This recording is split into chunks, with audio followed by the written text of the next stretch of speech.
Bismillahirrahmanirrahim. Assalamualaikum warahmatullahi wabarakatuh. Ya anak-anak, kita akan membahas buku paket kita ya, Mustika Sari 4 di halaman 28 ya, bab 2 ya. Halaman 28, dibuka dulu bukunya. Ya, kita telah melakukan Google Meet Pak ya pada beberapa minggu yang lalu mengenai membaca puisi puputan tersebut. Ustadz cuma ingin mengulang kembali pelajaran beberapa minggu yang lalu ya, mengenai puisi Bali. Puputan itu, puputannya itu adalah maksudnya perang puputan ya. Arti dari perang puputan itu adalah perang penghabisan sampai titik darah terakhir ya. Saya sudah pernah cerita ya, perang puputan ini adalah antara kerajaan Badung ya, kerajaan Denpasar itu Badung namanya ya, melawan penjajah Belanda ya pada tahun 1906 ya, bulan September 1906 ya. Belanda ada sebuah kapal ya, kapal dagang berbendera Belanda, namanya adalah kapal Sri Komala ya, sedang berlabuh dari Banjarmasin ke Sanur ya, ke pantai Sanur Bali ya. Kemudian kapal berbendera Belanda tersebut mengalami kebocoran dan karam ya, mau tenggelam maksudnya. Kemudian melihat hal tersebut, rakyat Sanur menolong kapal tersebut ya, kapal Belanda tersebut ditolong ya. Kemudian penguasa Sanur waktu itu ya, di bawah kekuasaan kerajaan Badung, menolong kapal tersebut ya, membongkar muatannya itu ya, banyak barang-barang berharga, barang-barang perdagangan itu diselamatkan ke pantai Sanur ya. Kemudian tetapi di sana Belanda sengaja mencari masalah ya. Setelah diselamatkan itu, Belanda menuduh bahwa rakyat Sanur itu mencuri atau menjarah kapal barang tersebut ya, namanya kapal Sri Komala itu dituduh rakyat Sanur itu merampok kapal tersebut ya. Padahal sebenarnya menolong ya, kan kapalnya mau tenggelam ditolong sama rakyat Sanur, tapi pihak Belanda menuduh rakyat Sanur itu mengambil barang-barang tersebut, kemudian melapor kepada Batavia dan Raja Badung ya. Kemudian Raja Badung mengingkari hal tersebut ya, dia tidak percaya bahwa rakyatnya itu mencuri ya, karena rakyat Sanur itu kemudian disumpah sama Raja Badung pada saat itu ya, Gusti Ngurah Denpasar namanya. Rakyat Sanur bersumpah kepada rajanya bahwa mereka tidak mengambil harta kapal dagang tersebut, tetapi tujuannya adalah untuk menolong, karena kapalnya kan mau tenggelam, ditolong ya, dibongkar muat gitu ya, maksudnya barang-barang dagangnya itu dibawa ke daratan untuk disimpan gitu.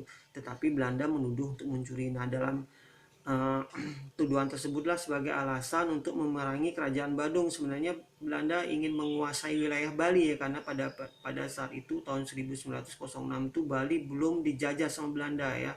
Belanda sudah menguasai Sumatera, Jawa, Madura sampai ke Kalimantan ya, Sulawesi dan Papua, tetapi Bali dan Lombok belum disentuh sama Belanda ini. Nah, itulah kejadian tersebut dipakai alasan Belanda untuk menyerang Pulau Bali dan menaklukkan Pulau Bali ya. Setelah 2 tahun di ultimatum supaya raja mengganti ya uang tuduhan rakyatnya mencuri itu, pada sebenarnya tidak ya. Raja tetap bersikukuh, dia tidak mau mengembalikan uang tersebut yang dituduhkan ya. Padahal sebenarnya uang tersebut tidak dicuri ya, tetapi Belanda menuduh rakyat Sanu itu mencuri ya. Nah, rajanya membela rakyatnya ya, tetap bersikukuh, tidak mau membayar denda tersebut. Padahal sebenarnya Raja Bali pada saat itu kaya ya, mampu membayar uang yang dituduhkan hilang itu, tetapi karena dia percaya sama rakyatnya tidak mencuri, makanya dia tidak mau membayar denda tersebut dan tidak merasa bahwa rakyatnya itu bersalah. Dengan alasan itulah akhirnya pasukan Belanda datang dari Batavia ya, mengirim pasukannya menuju pelabuhan Sanur ya. Kemudian pelabuhan Sanur dikuasai oleh Belanda karena persenjataan lebih modern ya. Kalau kita rakyat Bali kan cuma pakai tombak, keris, dan beberapa senjata api yang masih sederhana ya, tetapi pihak Belanda sudah melakukan punya meriam dan senjata-senjata yang lebih canggih ya. Kemudian mendarat di Pulau Bali mulai pelabuhan Sanur, kemudian menuju ke Siman ya, kemudian terus merangsek sampai ke Puri Kesiman, akhirnya ke Puri Pemuncutan, akhirnya ke Puri Denpasar yang terletaknya di tengah kota Denpasar sekarang ya, di daerah lapangan puputan tersebut ya, area pertempuran yang tersebut. Nah, diceritakan raja beserta rakyatnya tuh berperang mati-matian sampai titik berah penghabisannya karena senjatanya hanya sederhana. Akhirnya semua raja, pangeran, permaisuri dan pengawal setianya hanya meninggal di sana ya, bertempur gugur di sana melawan penjajah Belanda ya. Di lokasinya adalah di lapangan Puputan sekarang di daerah Denpasar ya. Purinya di mana? Puri Denpasar tuh ada di, kalau kalian jalan-jalan ke Jalan Veteran kalau nggak salah itu ada Pasar Burung ya. Di Pasar Burung tuh di dalamnya ada bangunan tuh, bangunan antik, tembok yang gede ya, besar ya. Nah itu adalah Puri Denpasar ya. Itu adalah bekas kerajaan Denpasar yang dihancurkan, ditundukkan oleh Belanda. Akhirnya Belanda bisa menguasai Bali, baru bisa menguasai Bali, menjajah Bali pada tahun 1906 di bulan September itu ya. Nah itu cerita singkat mengenai perang Puputan ya. Nah di sini ada puisinya itu ya, Puputan ya, judulnya Antuk Aryawan Kenceng ya. Antuk itu adalah pengarangnya ya.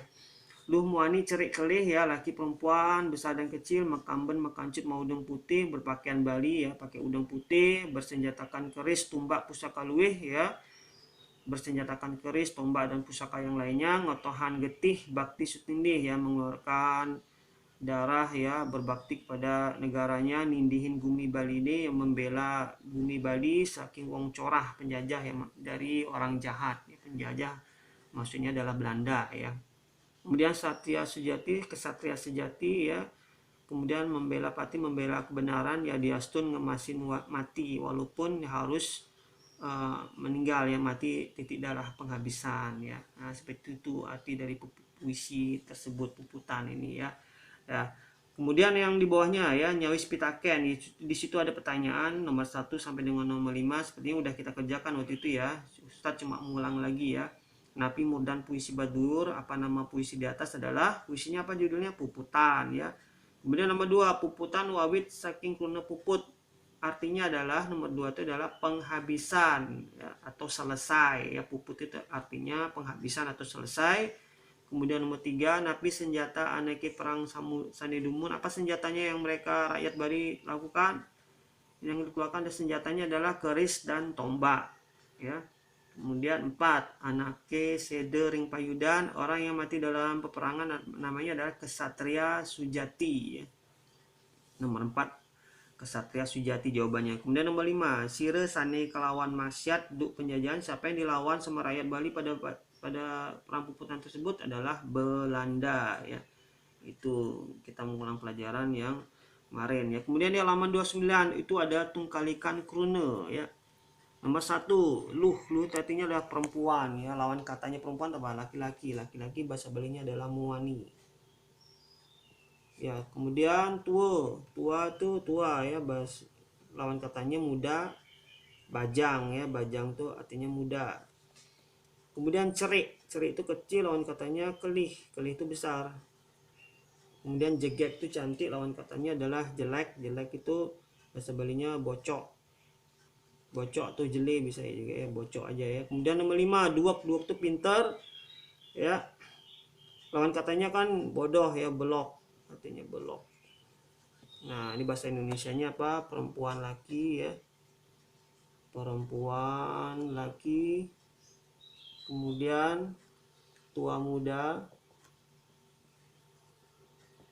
kecil besar ya. Nomor 4, cantik jelek.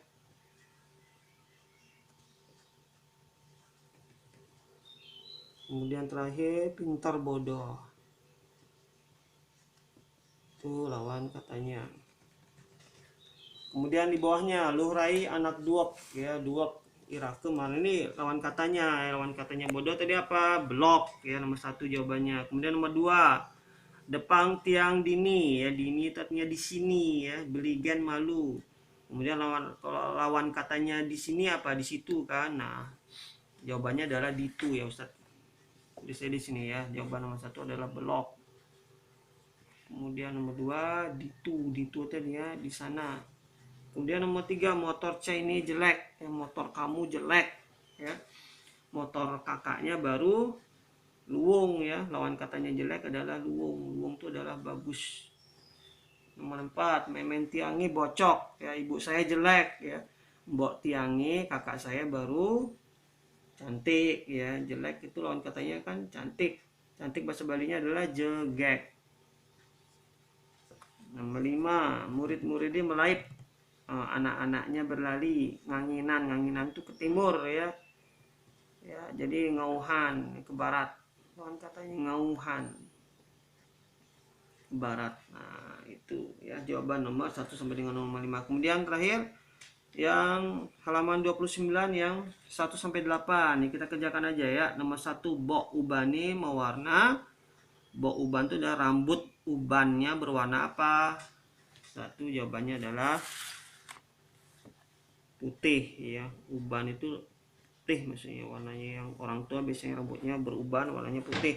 Nomor 2, yening bedak ya. Kalau haus ya enggalang, kalau haus titik ya minum ya, maksudnya minum ya, kalau haus minum ya. Nomor 3, kruna cenik, kata kecil lawan katanya apa? Gede ya. Kemudian nomor 4, yening langitnya gulem, kalau langitnya gulem itu adalah mendung ya. Nyiriang laka turun ya, menandakan akan turun apa? Hujan.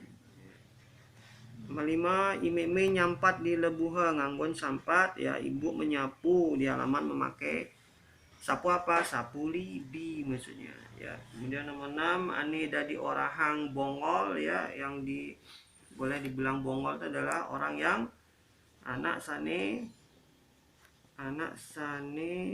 tusing nyidang madingehan ya, orang yang nggak bisa mendengar itu namanya bongol, madingehan. Nomor 7, menegani mencar di lowane ya, ngalih ya.